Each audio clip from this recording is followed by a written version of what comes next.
ಸತತ 5 ದಿನಗಳ ಸವಾಲಿನ ಕಾರ್ಯಾಚರಣೆ ಬಳಿಕ ಬೆಣ್ಣೆಹೊಳೆ ಜಲಪಾತದಲ್ಲಿ ಕೊಚ್ಚಿ ಹೋಗಿದ್ದ ಫಾರೆಸ್ಟ್ ಕಾಲೇಜಿನ ವಿದ್ಯಾರ್ಥಿ ರಾಹುಲ್ ಶವವಾಗಿ ಪತ್ತೆಯಾಗಿದ್ದು, ಗೋಪಾಲ್ ಗೌಡ ನೇತೃತ್ವದ ಮಾರಿಕಾಂಬಾ ಲೈಫ್ ಗಾರ್ಡ್ ತಂಡ ರಾಹುಲ್ ಶವವನ್ನ ಮೇಲಕ್ಕೆ ತರುವಲ್ಲಿ ಕೊನೆಗೂ ಯಶಸ್ವಿಯಾಗಿದೆ. ರಾಹುಲ್ ಬಿದ್ದ ಸ್ಥಳದಿಂದ ಸುಮಾರು 400 ಮೀಟರ್ ದೂರದಲ್ಲಿ ಶವ ಪತ್ತೆಯಾಗಿದೆ. ಮೃತ ವಿದ್ಯಾರ್ಥಿ ರಾಹುಲ್ ಮೂಲತಃ ಹೂವಿನ ಹಡಗಲಿ ಅವನಾಗಿದ್ದು, ಸೆಪ್ಟೆಂಬರ್ 7ರಂದು ಭಾನುವಾರ ಬೆಣ್ಣೆಹೊಳೆ ಜಲಪಾತಕ್ಕೆ 3 ಸ್ನೇಹಿತರೊಂದಿಗೆ ತೆರಳಿದ್ದ. ಈ ವೇಳೆ ಕಾಲು ಜಾರಿ ನೀರಿಗೆ ಬಿದ್ದ ಸ್ನೇಹಿತ ಶ್ರೀನಿವಾಸ್ನನ್ನ ಕಾಪಾಡಲು ಹೋಗಿ ಕೊಚ್ಚಿ ಹೋಗಿದ್ದ. ಶ್ರೀನಿವಾಸ್ ಕಲ್ಲು ಬಂಡೆ ಹಿಡಿದುಕೊಂಡು ಹೇಗೋ ಜೀವ ಉಳಿಸಿಕೊಂಡಿದ್ದ. ಬಳಿಕ ಆತನನ್ನ ಕಾರ್ಯಾಚರಣೆ ನಡೆಸಿ ರಕ್ಷಣೆ ಮಾಡಲಾಗಿತ್ತು. ಆದರೆ ರಾಹುಲ್ ಸುಳಿವು ಮಾತ್ರ ಸಿಕ್ಕಿರಲೇ ಇಲ್ಲ. ಬಳಿಕ ಪೊಲೀಸ್ ಇಲಾಖೆ, ಅರಣ್ಯ ಇಲಾಖೆ, ಅಗ್ನಿಶಾಮಕ ಸಿಬ್ಬಂದಿಗಳು ಸ್ಥಳೀಯರ ಸಹಕಾರದೊಂದಿಗೆ ರಾಹುಲ್ ಪತ್ತೆಗಾಗಿ ಹುಡುಕಾಟ ಆರಂಭಿಸಿದ್ರು.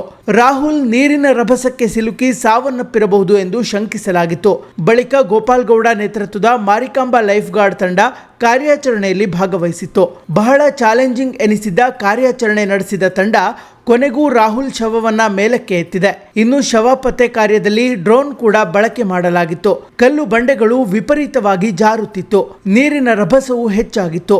ಮಳೆಯ ಮಧ್ಯದಲ್ಲೂ, ಅದರಲ್ಲೂ ಕಡಿದಾದ ಮತ್ತು ಅಪಾಯಕಾರಿ ಸ್ಥಳದಲ್ಲಿ ಕಾರ್ಯಾಚರಣೆ ನಡೆಸುವುದು ಅತ್ಯಂತ ಸವಾಲಿನ ಕೆಲಸವಾಗಿತ್ತು. ಕಾರ್ಯಾಚರಣೆಯಲ್ಲಿ NDRF, ಪೊಲೀಸ್ ಇಲಾಖೆ, ಅಗ್ನಿಶಾಮಕ ದಳ, ಈಜು ತಜ್ಞ ಈಶ್ವರ್ ಮಲ್ಪೆ ಹಾಗೂ ಸ್ಥಳೀಯರು ಸಾಥ್ ನೀಡಿದ್ರು. ಇನ್ನು ಡಿವೈಎಸ್ಪಿ ಗೀತಾ ಪಾಟೀಲ್ ಮಾರ್ಗದರ್ಶನದಲ್ಲಿ ಸಿಪಿಐ ಶಶಿಕಾಂತ್ ವರ್ಮಾ, ಗ್ರಾಮೀಣ ಠಾಣೆ PSI ಅಶೋಕ್ ರಾಠೋಡ್ ಕಾರ್ಯಾಚರಣೆಯ ಉಸ್ತುವಾರಿ ವಹಿಸಿದ್ರು. ಶ್ರೀ ಮಾರಿಕಾಂಬಾ ಲೈಫ್ ಗಾರ್ಡ್ ಆಪದ್ ಬಾಂಧವರ ತಂಡದ ನಾಯಕ ಗೋಪಾಲ್ ಗೌಡ, ಕಿರಣ್, ದಿವಾಕರ್ ಶೇಟ್, ಹರೀಶ್ ಚಂದ್ರ, ಭಾಸ್ಕರ್ ಸಿದ್ದಿ, ಗ್ರಾಮೀಣ ಪೊಲೀಸ್ ಠಾಣೆಯ ASI ಪ್ರದೀಪ್ ರೇಣುಕರ್, ಹವಾಲ್ದಾರ್ ಮಂಜುನಾಥ್ ಪೂಜಾರಿ, ಬಂಡಲ ಗ್ರಾಮ ಪಂಚಾಯತ್ ಅಧ್ಯಕ್ಷ ದೇವರಾಜ್ ಮರಾಠೆ ಹಾಗೂ ಗ್ರಾಮಸ್ಥರು ಕಾರ್ಯಾಚರಣೆಯಲ್ಲಿ ಪಾಲ್ಗೊಂಡಿದ್ರು.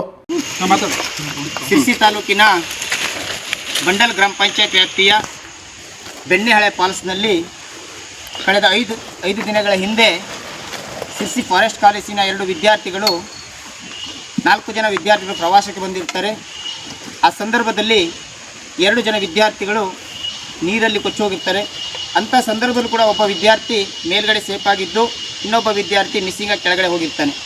ಆ ಸಂದರ್ಭದಲ್ಲಿ ಈಗ ಎಲ್ಲ ಕಡೆಗೆ ಜಿಲ್ಲಾಡಳಿತಕ್ಕೆ ಮಾಹಿತಿ ಸಿಕ್ಕಿದ ಸಂದರ್ಭದಲ್ಲಿ ಸಿರ್ಸಿಯ ಮಾರಿಕಾಂಬಾ ಲೈಫ್ ಗಾರ್ಡಿನ ಗೋಪಾಲ್ ಗೌಡ ಇರ್ಬೋದು, ಅವ್ರ ತಂಡದ ಕಿರಣ್ ಮರಾಠಿ ಇರ್ಬೋದು, ಇವರೆಲ್ಲ ಸತತ 5 ದಿನಗಳ ಕಾಲ ಕೂಡ ಕಾರ್ಯಾಚರಣೆ ಮಾಡ್ತಾರೆ. ಯಾವುದೇ ಒಂದು ಇಕ್ವಿಪ್ಮೆಂಟ್ಸ್ ಇಲ್ಲದೆ ಕೂಡ ಅವ್ರಿಗೆ ಇದನ್ನು ಮಾಡಬೇಕು, ಈ ಬಾಡಿಯನ್ನು ತೆಗೆದುಕೊಡ್ಬೇಕು ಅಂತಕ್ಕಂಥದ್ದು ಅವರ ವಿಚಾರ. ಸತತ 5 ದಿನ ಕಾರ್ಯಾಚರಣೆ ಮಾಡ್ತಾರೆ.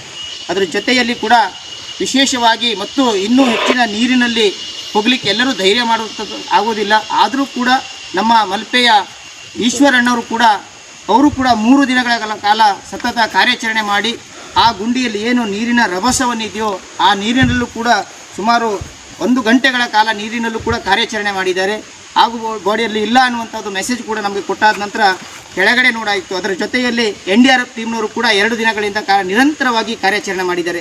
ಹಾಗೆ ಸ್ಥಳೀಯ ಹರಿಶ್ಚಂದ್ರ ಇರ್ಬೋದು, ಈ ಪೊಲೀಸ್ ಇರ್ಬೋದು, ಅದರ ಜೊತೆಯಲ್ಲಿ ಫೈರ್ನವರು ಕೂಡ 5 ದಿನಗಳ ಕಾಲ ಕಾರ್ಯಾಚರಣೆ ಮಾಡಿದ್ದಾರೆ. ಒಟ್ಟಾರೆಯಾಗಿ ಫಾರೆಸ್ಟ್ ಇಲಾಖೆ ಇರ್ಬೋದು, ಇಲ್ಲಿಯ ಸಾರ್ವಜನಿಕರು ಇರ್ಬೋದು, ನಮ್ಮ ಜಿಲ್ಲಾಡಳಿತ ಇರ್ಬೋದು, AC ಮೇಡಮ್ ಇರ್ಬೋದು, DYSP ಮೇಡಮ್ ಇರ್ಬೋದು, ಹೀಗೆ ಹಲವಾರು ರೀತಿಯಲ್ಲಿ ಒಟ್ಟಾರೆಯಾಗಿ ಈ ಒಂದು ರಾಹುಲ್ ಅಂತಕ್ಕಂಥ ವ್ಯಕ್ತಿ ಏನು ನೀರಿನಲ್ಲಿ ಮಿಸ್ ಆಗಿ ಹೋಗಿರ್ತಾನೋ ಅವನ ಕಾರ್ಯಾಚರಣೆ, ಅವನ ಬಾಡಿಯನ್ನು ಅವ್ರ ಕುಟುಂಬಕ್ಕೆ ಹಸ್ತಾಂತರ ಮಾಡಬೇಕು ಅಂತಕ್ಕಂಥ ಉದ್ದೇಶವನ್ನು ಇಟ್ಟುಕೊಂಡು ನಿರಂತರವಾಗಿ ಪ್ರತಿನಿತ್ಯ 100 ಜನ ಆ ಒಂದು ದೇಹವನ್ನು ಅವರ ಕುಟುಂಬಕ್ಕೆ ಹಸ್ತಾಂತರ ಮಾಡಬೇಕು ಅನ್ನುವಂಥ ಉದ್ದೇಶದಿಂದ ಇವತ್ತು ಈ ಬಾಡಿಯನ್ನು ಕೂಡ ಕೊನೆಯ ಹಂತದಲ್ಲಿ ನಾವು ಡ್ರೋನ್ ಮುಖಾಂತರ ಕೆಳಗಡೆ ಬಿಟ್ಟಂಥ ಸಂದರ್ಭದಲ್ಲಿ ಬಾಡಿ ನಮಗೆ ಕೆಳಗಡೆ ಡ್ರೋನಲ್ಲಿ ಕ್ಯಾಚ್ ಆಗಿರೋದ್ರಿಂದ ಆ ಬಾಡಿಯನ್ನು ಮತ್ತು ಮಾರಿಕಾಂಬಾ ಗೋಪಾಲ್ ಗೌಡ ಟೀಮ್ ಇರ್ಬೋದು 1.5 ಕಿಲೋಮೀಟರ್ ಕೆಳಗಡೆ ಹೋಗಿ ಇವತ್ತು ಸ್ಥಳೀಯರೆಲ್ಲೂ ಸೇರಿ ಆ ಬಾಡಿನ ಸುಮಾರು ಈ ಒಂದು ಏನು ಅರಣ್ಯ ಪ್ರದೇಶ ಇದೆಯಾ, ಬಹುತೇಕ ಘಟ್ಟದಲ್ಲಿ ಬಾಡಿ ತಿರುವಂಥದ್ದು ಕಷ್ಟ ಆದರೂ ಕೂಡ ಆ ಬಾಡಿಯನ್ನು ಅವ್ರ ಕುಟುಂಬಕ್ಕೆ ಮೇಲೆ ತಂದು ಕೊಡಬೇಕು ಅಂತ ಒಂದು ಸತತ ಪ್ರಯತ್ನದಿಂದ ಆ ಬಾಡಿಯನ್ನು ಇವತ್ತು ಈಗಾಗಲೇ